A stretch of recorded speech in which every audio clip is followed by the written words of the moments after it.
सरकार के खिलाफ हमने केस लड़े और जीते और इस देश के किसानों को उन बिलों पर स्टे मिला और बाद में मोदी जी ने दरिया दिली दिखाई और वो बिल रिपील हुए। सुशांत सिंह राजपूत का केस लड़ा और जीता। मनीष कश्यप का केस लड़ रहा हूं और जेल का ताला टूटेगा और मनीष कश्यप छूटेगा, बाहर होगा। पत्रकार का है केस लड़ रहा हूं, वो दिख रहा है आपको। अभी आपको ब्रजभूषण शरण सिंह का जनवरी से लेकर जुलाई तक पूरी लड़ाई लड़ी। दुनिया कहती थी पॉक्सो में जेल भेजो, जेल भेजो। यौन शोषण के आरोपी ब्रजभूषण, हमने सिद्ध कर दिया है आरोप झूठे हैं और वो पूरी तरह से सिद्ध हो गया। दिख रहा है नॉट अरेस्ट की चार्जशीट फाइल हुई, जीते हम। हाथरस का केस पिछले दिनों की बात है। दुनिया मांग कर रही थी योगी जी की सरकार हटाओ, योगी जी को बर्खास्त करो, फांसी दो, फांसी दो। आज फांसी दो मांगने वालों के मुंह काले हो गए, उनके मुंह पे कालिक पुत गई उन फांसी देने वालों के मुंह पर, और दिख गया उनके मुंह पर जो कहते थे फांसी दो, फांसी दो। अलीगढ़ की कोर्ट से, माननीय अलीगढ़ की कोर्ट से बाइज्जत बरी हुए हाथरस के आरोपी 3 और एक झगड़ा। भी सुन लीजिए, अपने दर्शकों को जवाब तो दीजिए। मध्य प्रदेश के दर्जा प्राप्त मंत्री कंप्यूटर बाबा का केस लड़ा और जीता। दिल्ली सरकार के कितने मंत्रियों के केस लड़े और जीते। उत्तर प्रदेश के अनुदेशकों का केस लड़ा और जीता। ट्रिपल तलाक वैश कराने में हमारी महत्वपूर्ण भूमिका रही। राम मंदिर आंदोलन के केस में लड़ा और जीता। जो लोग कहते थे मंदिर वहीं बनाएंगे, तारीख नहीं बताएंगे, आज मंदिर भी बन रहा है, तारीख भी बता दी गई। मथुरा और काशी का चल रहा है ये केस। जो दारा सिंह का मामला केस लड़ा और फांसी से बचाया। क्वेंझर जेल में है दारा सिंह। क्रिश्चियन ईसाई मिशनरियों को जलाने की बात थी, उसके लड़ा और जीता। मुकेश जैन का केस, दारा सेना के अध्यक्ष, कितने केस उन पर लड़ा दिए गए, लड़े और जीते और दिख रहे हैं। ये अभी उनका जवाब की बड़ी लंबी लिस्ट है। 26 वर्षों से सुप्रीम कोर्ट में वकालत करता हूँ, लाइफ टाइम मेंबर हूँ।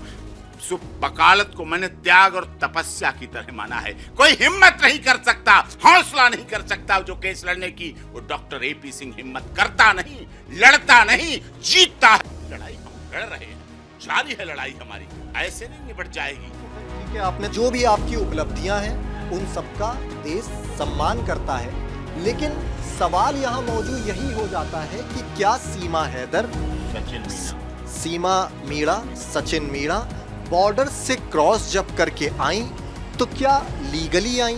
इस तरह की बात भी उनके पास दस्तावेज नहीं थे। बताता हूं। उन्होंने इल्लीगल तरीके से भारत में दाखिला लिया।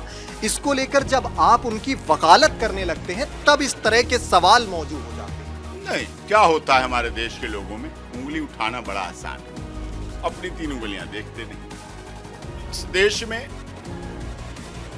पाकिस्तान से डायरेक्ट फ्लाइट कोई काठमांडू के लिए नहीं। पाकिस्तान से डायरेक्ट फ्लाइट काठमांडू के लिए नहीं। पाकिस्तान बाया दुबई, दुबई बाया काठमांडू। सीमा सचिन आपके चैनल पे, आप वरिष्ठ पत्रकार हैं, वाजपेयी जिम्मेदारी से क्या है, वैलिड पासपोर्ट, वैलिड वीजा।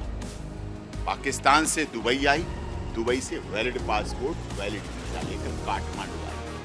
पहली बार शादी की, 8 दिन रही, सब कुछ रहा, शादी हुई। जो लोग कहते हैं ना महिलाएं पति ऐसा है वैसा है, शब्द यूज करते, मैं कहना नहीं चाहता क्योंकि वो सब पतियों के लिए चले जाएंगे। 8 दिन तक सीमा रही, मर्दानगी भी पूरी टेस्ट कर ली। समझे आप सीमा क्यों पत्नी बनी है, क्यों लोगों को कहने को मौका मिल रहा है।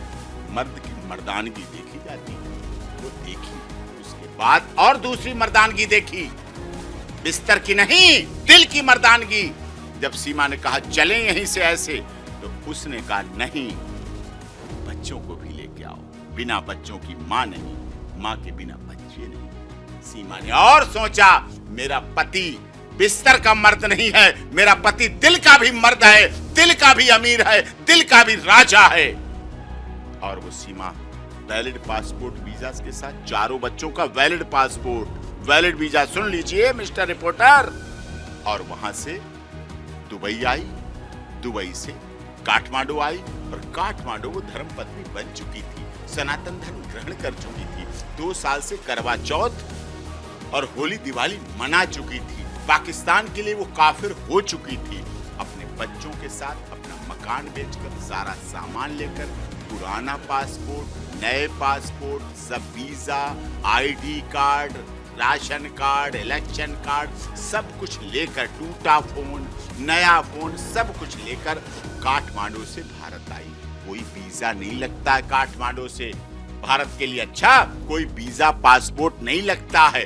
वहां बस से बैठी, जिस बस से आई पोखरा से, वो बता दिया, टिकट दे दिया, सारे बिल दे दिए, होटल का दे दिया, सब कुछ यहाँ आके रहने लगी। रहने के बाद उसने यहाँ के लिए डीएम बुलंदशहर के यहाँ अप्लाई किया।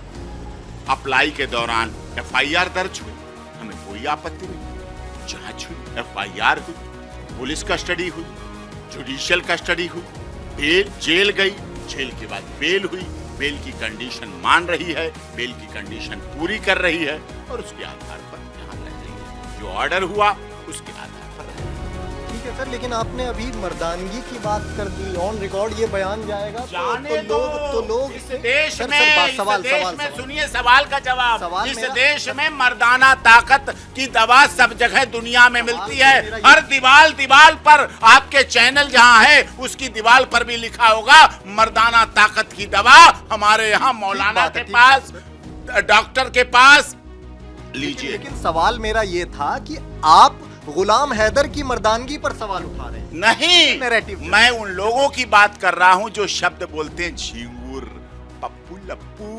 अरे एक महिला की ओर से बोला गया सर। किसी तरफ, मुझे नहीं पता किसकी तरफ से बोला गया। मेरे आपने कहने सर का नोटिस मतलब- भेजा होगा। मैंने कहने का मतलब ये है कि मैं ऐसे लोगों की बात को, गलत है, इस देश में कोई मोटा है, कोई पतला, सबके सम्मान है। पति पति होता है, पति परमेश्वर होता है। कोई किसी तरह से रह रहा है, क्या मतलब इसका किसी के बारे में कमेंट करना? कि मियाँ बीवी राजी तो क्या करेगा काजी, ये तो सबको पता है, यही होता है। ठीक है सर, ठीक है। लेकिन अंजू हिंदुस्तान की जब पाकिस्तान सरहद पार करके जाती हैं और वहाँ शादी कर लेती हैं तो उसका एक बड़ा तबका विरोध करने लगता है हिंदुस्तान में। इस गतिविधि को लेकर आपका क्या?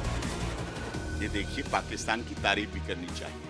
जो तारीफ है तारीफ। अगर 14 अगस्त को हम ये मना रहे हैं, विभीषिका दिवस मना रहे हैं कि इस देश के लोगों ने, पाकिस्तान के लोगों ने अपनी सत्ता लोलुपता के लिए, प्रधानमंत्री पद के लिए, उस भूख के लिए, उस समय के तत्कालीन प्रधानमंत्रियों ने इस देश के बंटवारे में 10 लाख लोगों की हत्या करवाई। 10 लाख लोगों की। आज 14 अगस्त हमारे लिए विभाजन की विभीषिका के रूप में जिया जा रहा है। 30 लाख घर बर्बाद हो गए।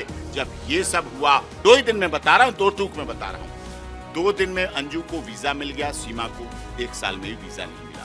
अंजू को 2 ही दिन में वीजा मिला, 2 ही दिन में टिकट मिले, 2 दिन में वहां पहुंच गई, 2 दिन में मैरिज रजिस्ट्रेशन हो गई, 2 दिन में निकाहनामा हो गया, 2 दिन में काजी, मौलाना, वकील, गवाह मिल गए, निकाहनामा रजिस्टर्ड हो गया।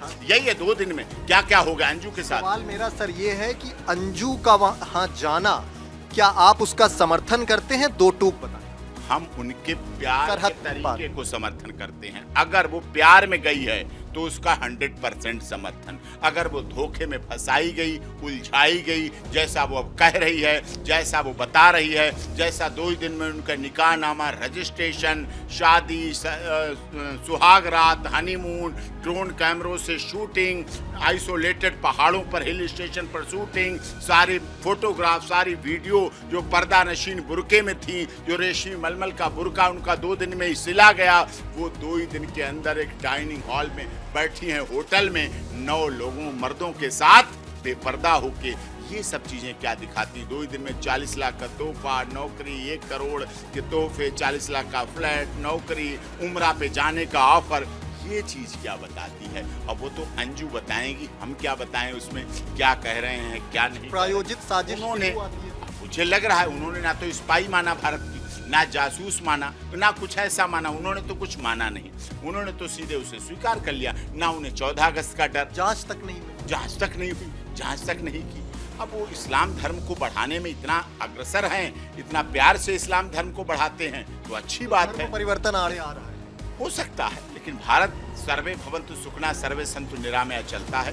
भारत जांच करेगा, परखेगा, लेकिन जब मान लेगा कि वो प्यार में अंधी है, लैला मजनू, शीरी फरियाद और हीर रांझा 2023 की है, तो उसे स्वीकार। एक संक्षिप्त में एक सवाल और आपसे कि उत्तर प्रदेश प्रशासन की ओर से बीते रोज ये कहा गया कि इमाम मीणा को अपने मुल्क वापस भेजने की तैयारी की जा रही है और उसका प्रोसेस भी शुरू हो चुका है। इसको लेकर देखिए, हमारी देश के महामहिम राष्ट्रपति जी की याचिका लगी हुई है, सब प्रोसेस चल रहा है, उनकी जांच का प्रोसेस कर लें, वो पूरा प्रोसेस कर लें, जो हैं वो कर लें, हमें कोई आपत्ति नहीं है।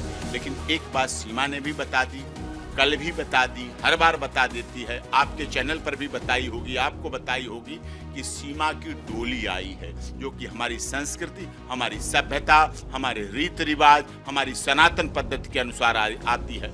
डोली आई है, अर्थी जाएगी, इसके अलावा कुछ नहीं। अगर जाएगी तो अर्थी जाएगी, नहीं जाएगी तो खुशियां आएंगी, 0 नंबर के कपड़े आएंगे, लड्डू आएंगे, ढोल आएगा, नगाड़ा आएगा, तमाशा होगा, सब कुछ होगा। सीमा हैदर की अगर वो जांच में अगर दोषी पाई जाती है तो उन्हें वापस जाना चाहिए।